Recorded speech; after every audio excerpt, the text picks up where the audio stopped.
Any conversation about neurofeedback has to begin with a look at the brain. The brain is really an information engine. It's really oriented toward processing lots and lots of information at the same time. And in fact, the brain is rather self-absorbed. Most of what goes on in the brain is the brain talking to itself about itself.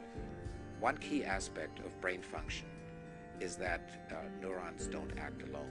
We've got 10 billion neurons up there in our glorious cortex, and if one of them does or doesn't do its thing, that can't really matter. If it can't matter, we can't suddenly have an automobile accident because some single neuron is acting up. And so when we're looking at the EEG, for example, we're looking at those bunches of neurons performing in groups. The EEG is composed of a range of frequencies, all the way from 0 to more than 100 hertz, and the brain cares about each one. Without specially designed tools, we can now teach people how to generate more or less of these specific frequencies, and that has implications for brain function.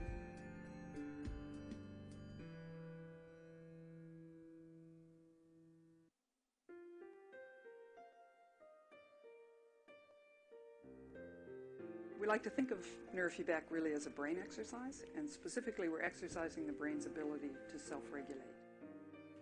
The headroom that we have available for better function through brain training is much larger than the headroom we have available through physical exercise.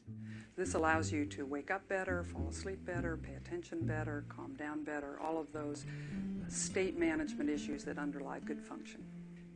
There's certain basic ways that the brain can fail to self-regulate appropriately. A person could be stuck in high arousal, have difficulty calming down, falling asleep. We can be stuck in low arousal, have difficulty waking up and being motivated.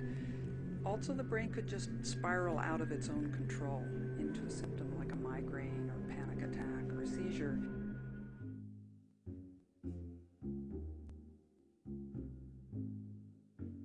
At my worst, I was having a pretty major migraine several times a month that would last generally 3 days and sometimes would last longer, like 5 days. But I had headaches really every day, and I was taking medication throughout the day to try to control the headaches so they wouldn't become worse. And I was really at the point where they said the next step for me would be a preventative one. And that I would probably have to take this medication that causes you to drop words in the middle of your sentences, and it really affects your speech patterns, and it was scary. Neurofeedback can be helpful with a wide variety of people, different ages, from very young children through adults, through old age, through people with very severe conditions, to people who want to improve their performance who are already functioning quite well. Recently, my mother suggested that I talk to a friend of hers who had done neurofeedback and had had great success. You know, I definitely feel that my stress level is so much lower now than it was. So the variables for us are where do we put the electrodes and what frequencies do we reward, which turns out to be enormously specific from individual to individual. I basically go in and I watch a monitor, and they teach my brain to stay in this certain range of levels. Within the first session and from session to session, we need to dial in what is the most comfortable and effective reward frequency, how much do we need to get a person more calm or more activated. Once we have that worked out, then we can think in terms of placement, and we can get quite specific in terms of which brain functions we want to target by where we put the electrodes on the head.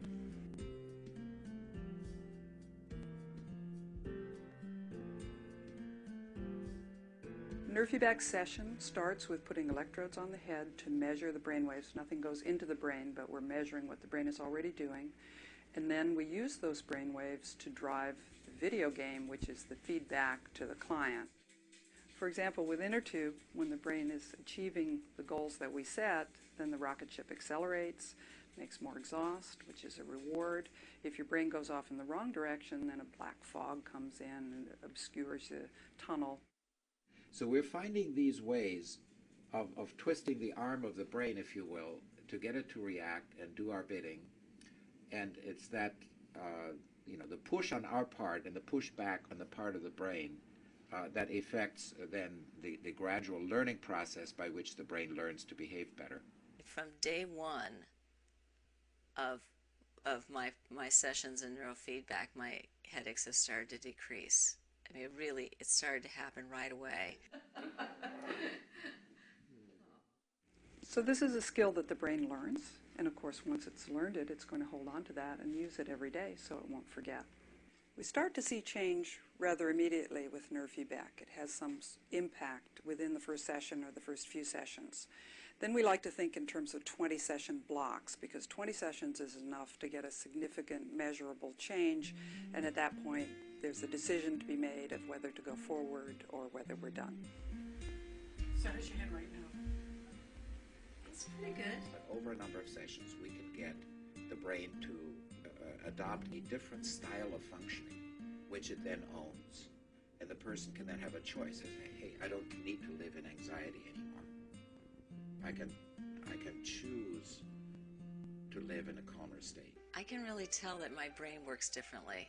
It almost feels like there's a lid on that's stopping my brain from going to the place that it goes to start the migraines. And I do feel a lot more peace in the way I look at my life.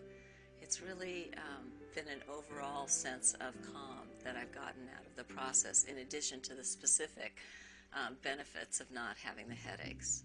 Neurofeedback is such engaging work because the more we do it, the more we learn, the more people we can help. And recently we've learned to do this training in a way that is more calming, which has extended our range to people with very high arousal, such as the autistic spectrum, severe chronic pain, agitation, anxiety. And then there are the surprises that we can be helpful even with the degenerative conditions of the elderly, Parkinson's, the dementias, and so forth. This is the frontier of neuroscience, and literally everything that the brain manages is coming within our reach. This has relevance to the children who are failing in our schools, to the homeless who are mentally ill, to the criminal population, to the addict in our society, to the elderly who are failing in their memory and their other capacities. And at the other end, it's useful to the sports performer who is at the top of his game, to the corporate executive, and to the stressed out housewife. Across the board, name it, it is useful and worthwhile to train the brain to better function. The potential is huge.